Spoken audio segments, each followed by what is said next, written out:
Tu és exaltado, Tu és santo, digno de toda honra, digno de toda glória, de toda adoração. Aleluia, glória a Deus. Querido, para você que chegou agora aí no nosso culto online, seja bem-vindo em nome de Jesus. Nós vamos compartilhar neste momento uma palavra de Deus para a tua vida nesses dias. Você que está acompanhando comigo aí em culto na sua casa, você abra sua Bíblia.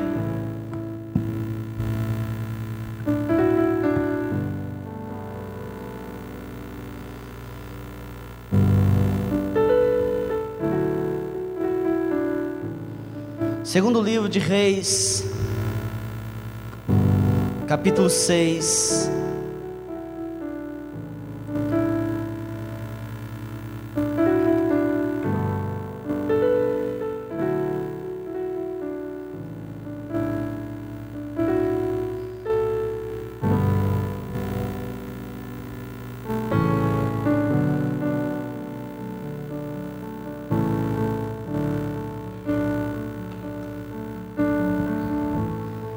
Glória a Deus. Segundo livro de Reis, capítulo 6, versículo 8. Amém? Vamos ler a palavra de Deus. Diz assim a palavra do Senhor: o rei da Síria fez guerra a Israel, e em conselho com seus oficiais disse: em tal e tal lugar estará o meu acampamento. Mas, versículo 9, o homem de Deus mandou dizer ao rei de Israel: guarda-te de passares por tal lugar, porque os sírios estão descendo para ali. O rei de Israel enviou tropas ao lugar que o homem de Deus falara e de que o tinha avisado, e assim se salvou, não uma nem duas vezes.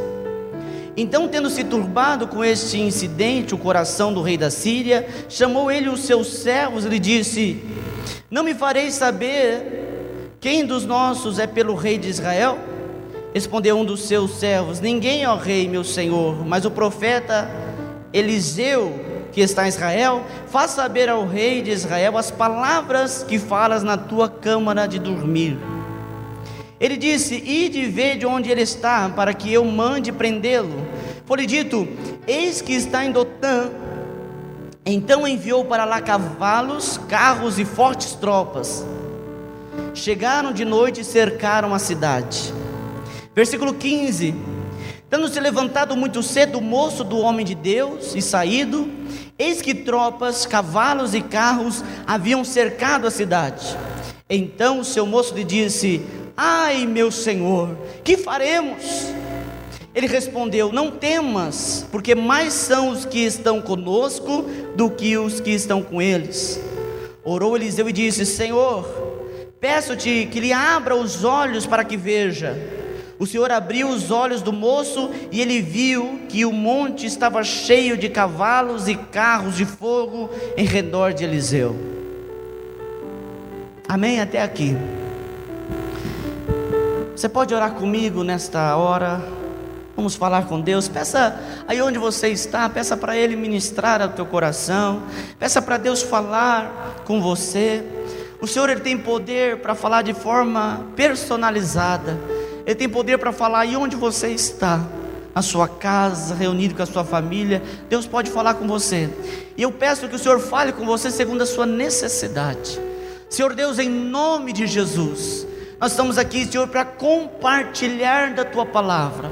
Eu peço, Senhor, que não haja nenhum espírito de distração, que os Seus filhos sejam cheios da Tua palavra, que a Tua palavra, Senhor, venha trazer direção, que a Tua palavra, ó Deus, venha trazer, Senhor, aquilo que o Senhor tem para a vida do Teu povo, que venha trazer alinhamento, ó Deus, venha trazer, Senhor, edificação, em nome de Jesus.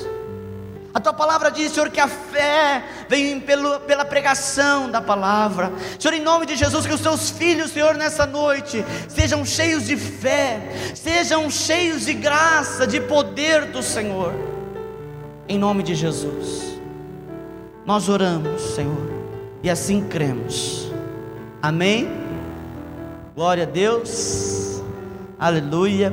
Querido, esse texto nos revela mais um milagre que Deus faz, mais um sobrenatural que acontece na vida de Eliseu, profeta de Deus. Eliseu foi um grande profeta de Deus. Eliseu, querido, foi um homem que experimentou porção dobrada de Deus. Eu acho interessante que esse ano nós declaramos que seria o ano da porção dobrada, e tem sido. Pastor, mas e o que nós estamos vivendo? Irmãos, tudo aquilo que Deus tem para fazer vem depois de algo que Deus traz para nos tratar. Amém? E nós vamos falar sobre isso nessa noite. Querido, o texto aqui do Senhor, a palavra de Deus nos mostra Eliseu primeiramente sendo usado por Deus para poder trazer revelação daquilo que estava acontecendo ao rei de Israel. A palavra de Deus diz que Eliseu trazia para o rei de Israel tudo aquilo que o rei da Síria intentava fazer contra ele. Todas as emboscadas que o rei da Síria criava, e não era quando ele falava com ninguém, é na câmara, no momento que ele estava sós. Deus dava revelação a Eliseu, e Eliseu passava para o rei de Israel e dizia: olha, não vá para tal lugar, não vai para lá, porque é perigoso, não vai dar certo. E o rei ouvia, e a palavra de Deus que diz que o rei de Israel foi livre, não uma nem duas vezes, foi muitas vezes. E o rei da Síria fica indignado ao porquê isso acontece. E ele até começa a achar que tem algum espião de Israel no meio dele. Tem alguém que estava traindo. Mas alguém faz saber o rei da Síria que era Eliseu, homem de Deus. Homem de Deus. E ele diz: aonde está esse Eliseu? E alguém diz: olha, Eliseu está em Dotã. E ele reúne uma tropa, cavalos, carros, e cerca Dotã para poder prender Eliseu.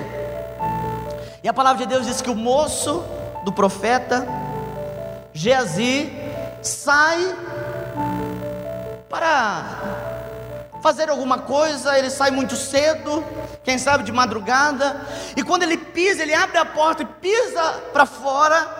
Ele olha, e a casa aonde estava o profeta, o lugar onde eles estavam, estava cercado de tropas da Síria. E o moço logo se desespera diante da crise. O moço logo se desespera e diz: ai, meu Senhor, o que faremos? E a palavra de Deus nos mostra que Eliseu calmamente olha para ele e diz: não tenha medo, não se preocupe. Maior é os que estão conosco, maior é aquele que está conosco do que o que está com eles. E logo Eliseu ora com o moço e diz: Senhor, abra os olhos. E a palavra de Deus diz que o moço do profeta abre os olhos e começa a ver um exército de Deus, carros de fogo. E a palavra de Deus ainda continua. Eliseu ora e pede para que eles sejam cegos, e eles não enxergam nada. Eliseu leva aqueles soldados do rei da Síria, Eliseu leva lá para onde estava o rei de Israel. E o que eu acho interessante nesse texto é que o rei de Israel olha e diz assim: e aí, nós vamos matar eles? Nós vamos acabar com eles agora? E Eliseu olha para o rei e diz assim: não, você pode fazer qualquer coisa com aquele que a tua espada conseguir, mas com esses não. Eliseu diz: dá pão e água para eles. E a palavra de Deus diz que o rei preparou um banquete, e o exército que estava para matar Eliseu agora está diante de um banquete.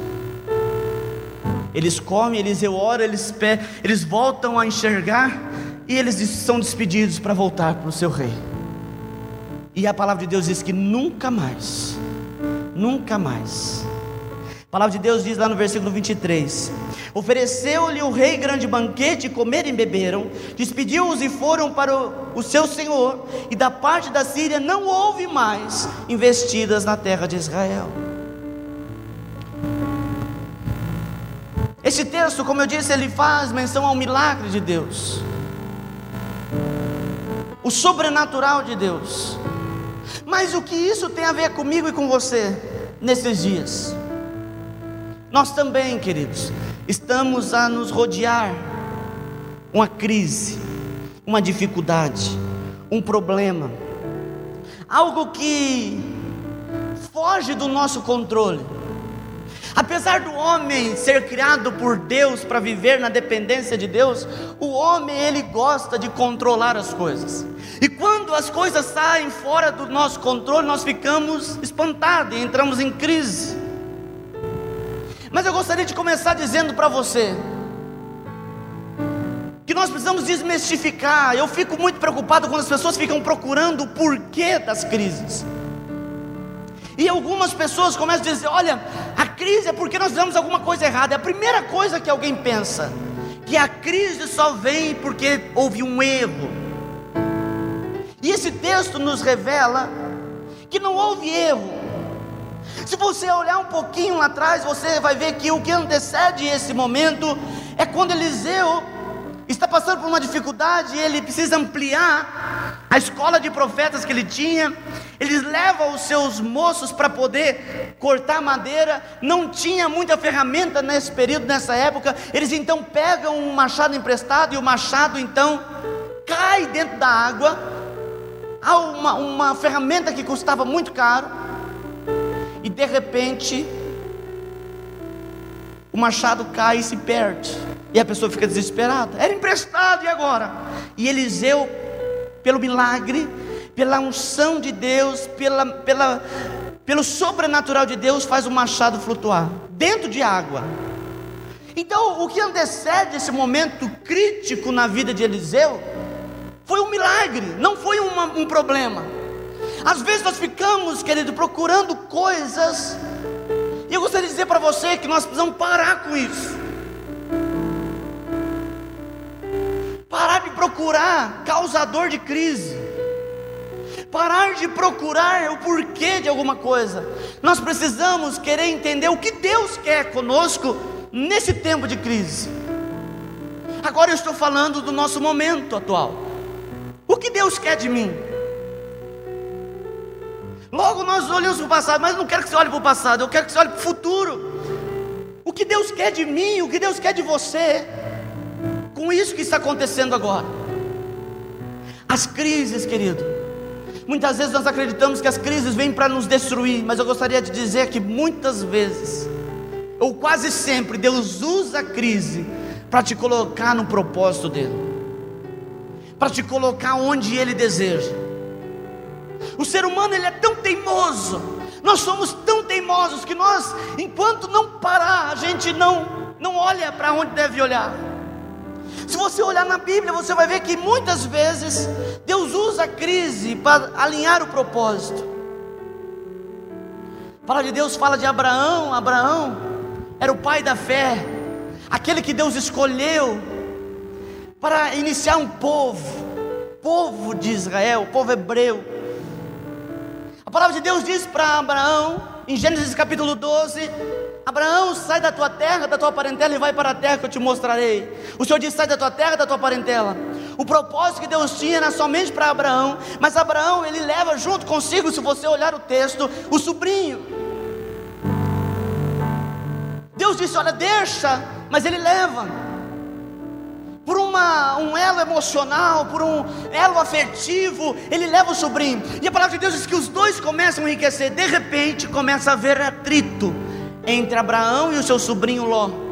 Começa a haver dificuldade. Então essa dificuldade gera uma crise, até que Abraão diz: olha, nós precisamos nos separar. Escolha um lugar, aonde você olhar. Se você olhar para cá, eu vou para lá. Para onde você for, eu vou ao contrário. Se você quer para a direita, eu vou para a esquerda. E Ló olha os lugares mais produtivos que podia os olhos alcançar. Ele olha uma campina verdejante e diz: é aqui. Abraão vai ao contrário desse lugar. Interessante que mesmo Abraão, humanamente falando, escolhendo o pior lugar, Deus abençoa Abraão. E depois, se você ler o texto, você vai ver que Ló entra numa enrascada.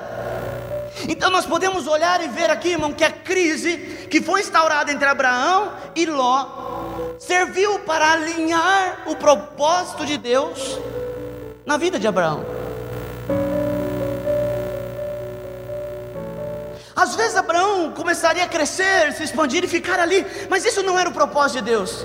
Nós falamos aqui ontem, na nossa live, sobre o propósito de Deus. Deus tem um propósito. Deus não criou você, Deus não criou a mim para viver experiências. Você nasceu para cumprir um propósito. Deus tem um propósito na tua vida. Basta você querer entender este propósito.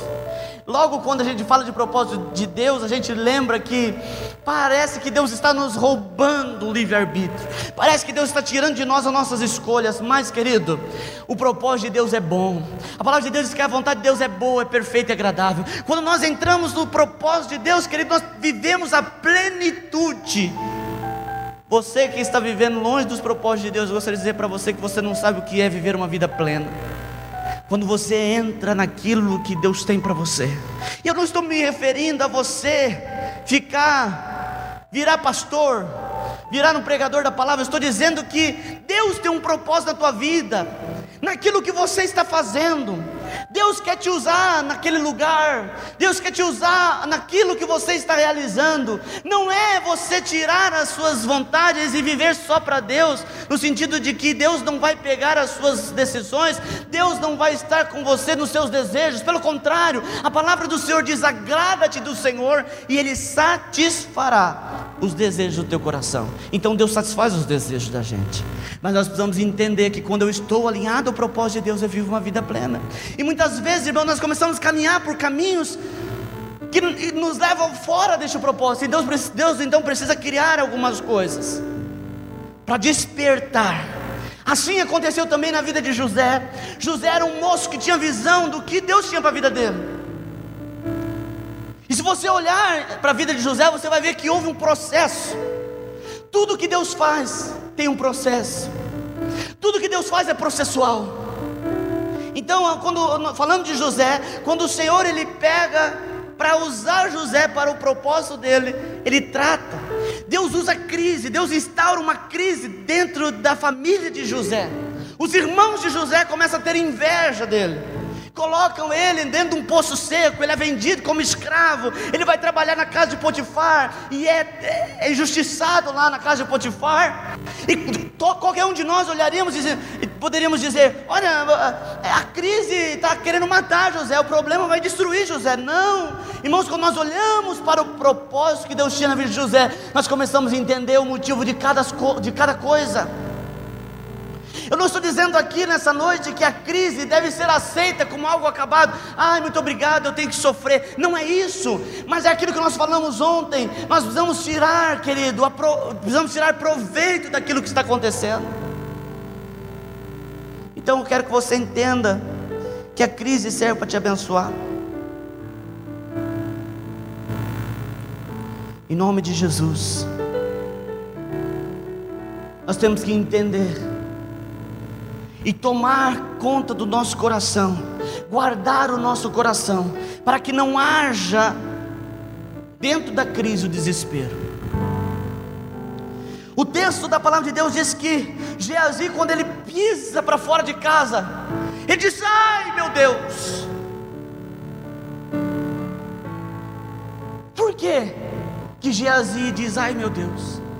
Porque ele vê o exército inimigo. Ele olha e vê o exército inimigo, então ele se apavora, ele se desespera. Ele se desespera. Nós precisamos cuidar do nosso coração, porque o desespero nos impede, aliás, de enxergar o que Deus está fazendo. Eu disse aqui ontem, nós precisamos, irmãos, entender que há uma escolha em nós. Ou eu decido me envolver com o problema, com a crise, eu mergulho nela e eu deixo o meu coração ser contaminado, ou eu tento olhar para aquilo que está acontecendo de bom, para olhar para aquilo que Deus está fazendo.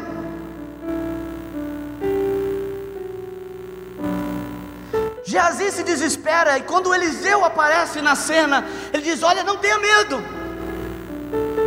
Não tenha medo. Maior é o que está conosco. Muito maior. Irmãos, eu fico imaginando Eliseu falando isso para o Geazi. Eu fico pensando, se fosse eu no lugar de Geazi, naquela circunstância, eu diria: esse homem está doido. No que ele está confiando? A gente não tem saída. Nós estamos cercados aqui. No que ele está confiando?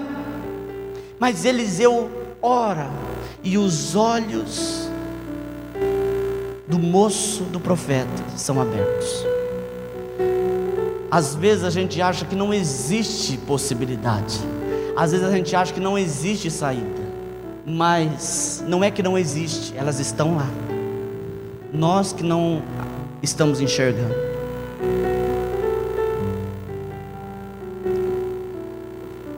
O Deus que traz aprovação é o Deus que dá o escape. O Deus, irmãos, que nos ama é o Deus que vai nos livrar. Agora, eu que vou decidir. Se eu deixar o desespero tomar conta, eu não enxergo as possibilidades. O medo, ele faz isso. O medo, ele pode fazer duas coisas. As pessoas falam muito do medo como se o medo fosse um problema, mas o medo não é um problema. O medo, ele é bom. O medo nos impede de fazer coisas que se nós fizéssemos, nós morreríamos, né? Subir e andar numa corda, por que você não anda? Porque você tem medo. A 20 metros de altura, tem uns doidos que vão andar, mas a maioria vai ter medo. Por que vai ter medo? Porque tem medo de morrer, tem medo de cair. O medo, então, ele é benéfico, mas quando ele ultrapassa esse limite, ele começa a ser um problema. Muitas coisas, se você olhar na humanidade, você vai ver que foram construídas através de uma crise. Em uma crise, a pessoa descobre uma possibilidade que ela nunca tinha parado para pensar. A nossa mente, ela tem capacidade, e eu falo de algo dado por Deus, tem capacidade para criar coisas diante de uma pressão.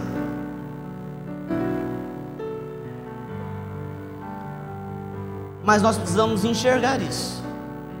O medo, então, ele pode te cegar, ou ele pode fazer você ver as possibilidades. E que jeito que eu escolho isso? Não me envolver, não mergulhar no problema. Eu gosto do texto de Lamentações 3:20, eu citei ontem. O profeta Jeremias, ele diz: quero trazer à memória aquilo que me dá esperança. Diversas vezes você vai ver nos Salmos Davi dizendo: por que está abatida a minha alma? A palavra de Deus nos ensina que nós devemos estar constantemente vigilantes, constantemente atentos, para ver aonde está o nosso coração. Aonde está o nosso coração? Está no problema apenas? Ou eu estou querendo enxergar possibilidade? Muitas pessoas, elas não conseguem sair dos problemas porque elas não querem sair. Existe isso, pastor? Existe.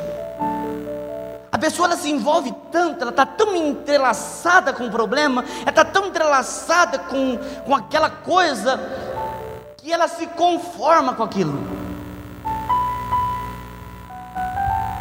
A palavra de Deus diz que Davi, enviado pelo seu pai para levar queijo e pão para os seus irmãos e para o rei, e quando ele chega lá, o exército de Israel está em pânico, porque Golias, um gigante de 3,15 metros, estava atormentando o povo de Israel, e ele afrontava o povo de Israel. Não tem ninguém que fale para mim, cadê o Deus de vocês? Quando Davi olha aquilo, há dentro dele uma indignação santa, uma vontade de querer mudar. É nessa hora, querido, que vai haver a escolha. O exército inteiro resolveu olhar para Golias e temer. Davi olha para Golias e vê uma possibilidade. A palavra oração, ela tem ação no meio. Não adianta você orar apenas e cruzar os braços, você precisa agir. No mínimo você precisa querer sair da situação. A necessidade de ter vontade. Quando Davi olha os gigantes, ele diz: eu vou pelejar com esse gigante. Davi, diz a Bíblia, que ele era de boa aparência, ele era bonitinho, não era cara de um soldado, de 1,60 m, baixinho. E agora esse menino, ele quer se levantar contra o gigante que faz todo o exército temer. Mas ele se levanta, e você conhece bem a história. Se você não conhece, eu preciso te contar. Ele vence o gigante. Ele vence o gigante, porque ele se dispôs a olhar a possibilidade. A olhar a possibilidade. Não se desespere. Diante da crise, não podemos olhar e nos desesperar. Nós temos que querer entender o que Deus quer de mim. Nós estamos diante de uma crise mundial. O que Deus está querendo de nós como igreja? O que Deus está querendo de nós como filhos dele? Eu vou dizer aqui, querido, o que eu acredito que Deus está querendo de nós. Deus está querendo que nós nos voltemos para a busca intensa de Deus. É muito fácil a gente ser de Deus, ser crente, cheio de Deus dentro da igreja. E Deus está querendo nos mostrar que nós precisamos buscar mais dele. Deus quer nos mostrar que nós precisamos aprender a nos alimentar dele todo dia. Eu disse aqui esses dias, alguns cultos passados, que não espera alguém viver uma vida crescente em Deus se alimentando só da palavra do domingo. Há necessidade de uma busca, há necessidade de um aprofundar, de um mergulhar em Deus. Nós não podemos deixar o manancial de águas e achar que dentro de uma cisterna reservadinha eu vou ter o sustento necessário. Há necessidade de você buscar na fonte, e Deus é a tua fonte. Amém? Mas uma coisa a gente precisa lembrar, querido. Parece algo natural a gente saber disso. Deus está presente, mas a gente precisa lembrar. A palavra de Deus diz assim: como imagina em sua alma, assim Ele é. Você é aquilo que você acredita ser. A palavra de Deus diz: se você se mostra fraco no dia da angústia, a tua força é pequena. O que você tem que entender, querido, é que muitas vezes diante da crise, diante do problema, nós achamos que Deus não está nem aí para nós. Mas Deus está presente. O profeta olha para o moço e diz assim: não temas, porque mais são os que estão conosco do que os que estão com eles. Deus é poderoso. Diante dessa crise do vírus, Deus é mais. Deus é poderoso. Deus é muito maior do que o vírus. Deus é muito maior do que o problema. Não, você não precisa temer. A gente só desespera quando a gente começa a achar que o vírus está tomando conta, quando a gente começa a achar que o problema está tomando conta de tudo. Mas não, querido, todas as coisas estão no controle de Deus. Todas as coisas. Maior é o que está conosco. Maior. 1 João 4,4: porque maior é aquele que está em vós do que aquele que está no mundo. Maior é aquele que está em vós do que aquele que está no mundo. Deus está presente. Jesus diz em Mateus 28:20: eis que estou convosco todos os dias, até a consumação do século. Não é eu que estou dizendo, é a palavra de Deus. Deus está com você. Independente do momento que você esteja vivendo, Deus está lá. Aí nós vamos voltar lá no início. Pastor, mas Deus não está fazendo? Espera. Tenha calma. Certa vez, Jesus estava dormindo na proa do barco e os discípulos começaram a passar por uma tempestade e eles ficaram indignados. E eles chamam, acorda Jesus: Jesus, por que o Senhor está dormindo? Nós vamos padecer. Gostaria de dizer para você, para a edificação da sua fé, com Jesus no barco, não precisa ter medo. Então por que Jesus não se levanta? Porque Ele quer que você entenda alguma coisa. Ele quer te despertar para alguma coisa. Ele quer te despertar para o propósito dele. Ele quer te alinhar. Ele quer que você entre no plano dele. Ele quer que você pare de correr atrás das coisas e olhe para ele. Como diz a palavra, olhando firmemente para o autor e consumador da nossa fé. Deus, então, querido, quando nós passamos a olhar a possibilidade, ainda que ela seja uma luzinha no fim do túnel, nós temos que ter um olhar apurado e procurar possibilidade. O que está acontecendo? O que é bom aqui? O que tem de bom nisso? E quando eu olho para aquilo que é bom, os meus olhos começam a ver o milagre. Os meus olhos começam a ver. O Senhor, Eliseu olha para Geazi e diz: Senhor, peço-te que lhe abra os olhos para que veja. E a palavra de Deus diz que o Senhor abriu os olhos do moço, no versículo 17, a parte B do versículo. Deus abre os teus olhos nessa noite, em nome de Jesus, para que você possa enxergar aquilo que Ele tem para a tua vida. Isso não é para te destruir, isso é para te abençoar. Isso não é para te destruir, é para te colocar no propósito de Deus. Amém? Lucas capítulo 1, versículo 37 diz: porque para Deus não haverá impossíveis em todas as suas promessas. Não tem nada difícil para Deus. Não tem nada difícil para Deus fazer.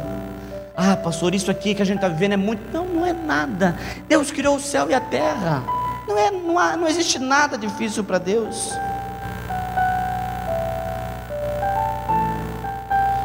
Você precisa confiar em Deus. Quando a gente confia, a gente fica em paz.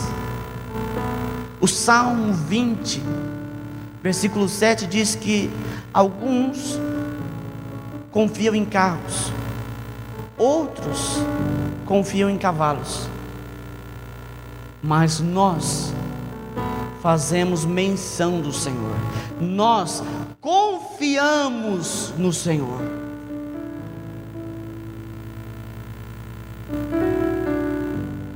Pastor, será que estão fazendo alguma coisa para nos ajudar nesse momento? Pode ser que sim, pode ser que não.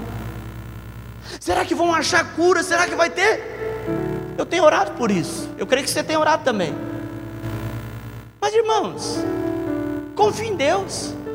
Deus pode usar médico, Deus pode usar gente, Deus pode fazer do jeito que Ele quiser. Mas Ele vai fazer. Amém? Ele vai fazer. A palavra de Deus diz que o moço viu, e o monte estava cheio de uma tropa do céu. Abra os seus olhos e veja. Deus está com você. Deus está com você. Neste problema, Deus está conosco. Nessa situação, Deus está conosco. A palavra de Deus diz que no Salmo 34, 7: o anjo do Senhor acampa-se ao redor dos que o temem e os livra. E para encerrar, pratique o bem.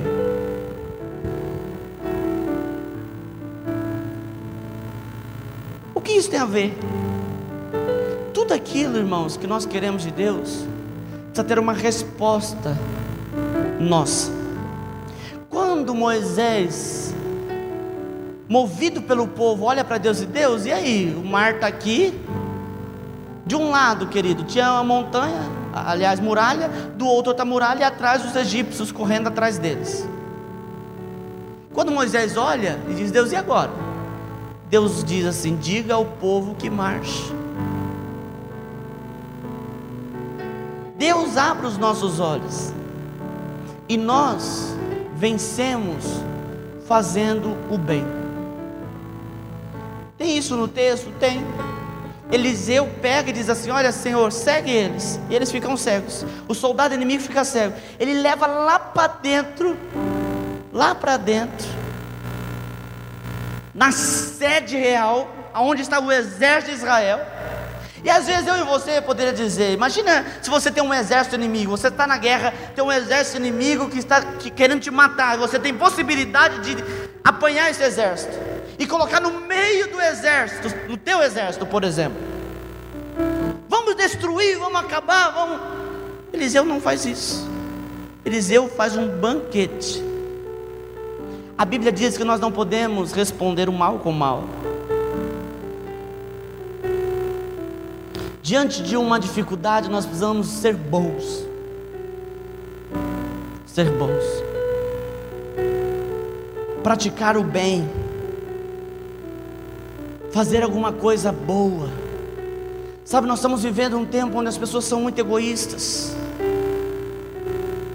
E quando a pessoa ela se torna uma pessoa egoísta, ela começa a achar que só ela, o problema dela, as dificuldades dela são as piores, são as mais difíceis. E quando alguém diz assim: não, mas eu estou passando, não, mas você nem se compara comigo, o meu problema é maior. Diante de uma dificuldade, o que você pode fazer de bom? O que você pode fazer? Pense nisso.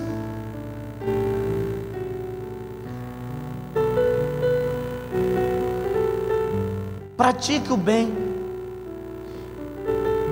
Nesse tempo, a gente olha o quanto as pessoas são egoístas. Você vê as pessoas indo no supermercado, se tem lá, hoje por exemplo, nós precisamos de álcool gel, e aí as pessoas vão lá, quando o mercado diz: olha, tem álcool gel, as pessoas vão lá e compram um monte, estoca. Diante de uma crise, de um problema, olhe para você e diga: o que eu posso fazer para ajudar outro? Às vezes a nossa fé é uma fé egoísta. Eu busco a Deus, Deus me livra, vai abrir meus olhos e é eu e Deus. Mas Deus disse: se você não amar o próximo, não tem como você falar que você ama Ele. Não adianta você querer que Deus te dê o milagre, Deus te dê a vitória, se você só olha para você. Olhe para as pessoas que estão ao teu lado. Olhe para o outro. Pratique o bem. É no problema que é revelado o nosso coração.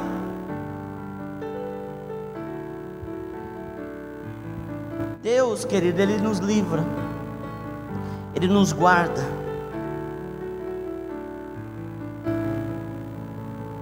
E nos dá um coração puro para vivermos aquilo que Ele tem para a nossa vida. Amém? Ainda em Isaías 54, versículo 17, o Senhor nos diz: toda arma forjada contra ti não prosperará, toda língua que ousar contra ti em juízo, tu a condenarás. Esta é a herança dos servos do Senhor, e o seu direito que de mim procede, diz o Senhor. Deus te guarda, Deus te livra.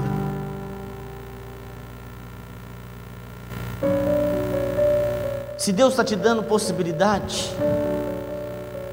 de abençoar alguém nesse tempo de crise, abençoe.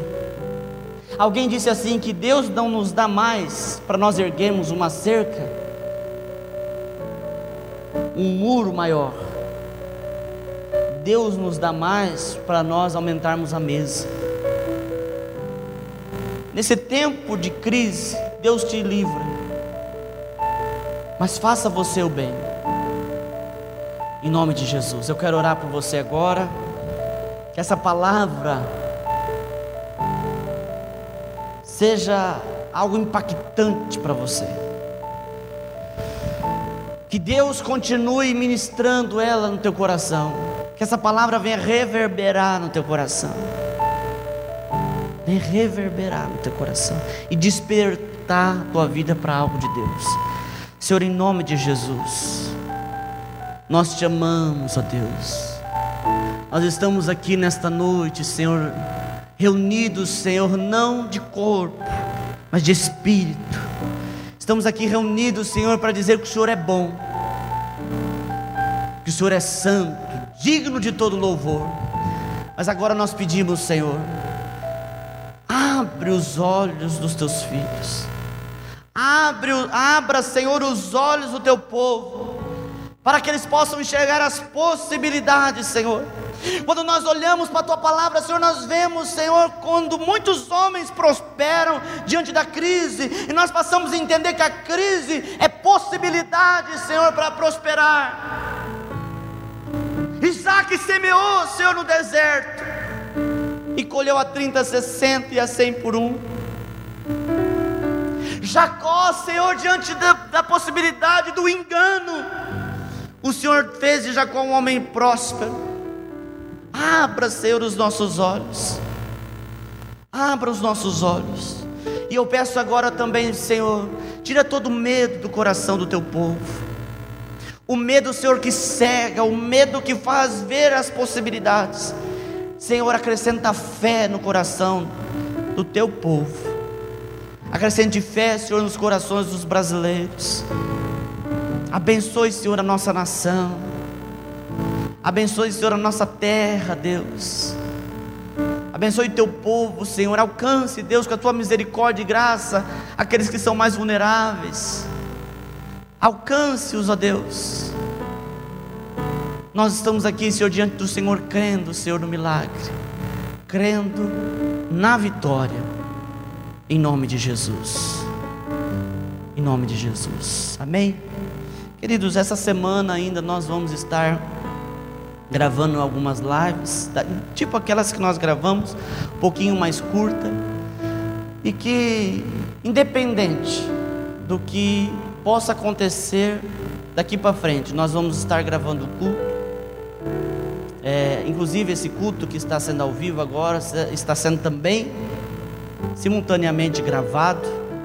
E se você precisa entender alguma coisa ainda que passou, ou você quer que alguém seja abençoado com essa mensagem, nós estamos lá no canal do Facebook, Renovada Nova Andradina, e esse culto estará lá gravado a partir de amanhã, né, Gabriel? A partir de amanhã esse culto estará no Facebook, aliás, no YouTube, e no Facebook eu acredito que vai permanecer ainda esse vídeo, né? Agora deixa eu falar uma coisa importante para você, sobre algo que nós também precisamos vigiar. Em tempo de crise, em tempo de dificuldade, nós precisamos permanecer fiéis. Nós, como igreja local, nós, irmãos, estamos passando um momento muito difícil como igreja. Como igreja, como instituição, nós passamos, como qualquer outra pessoa, qualquer empresa está passando está passando uma dificuldade, nós estamos também.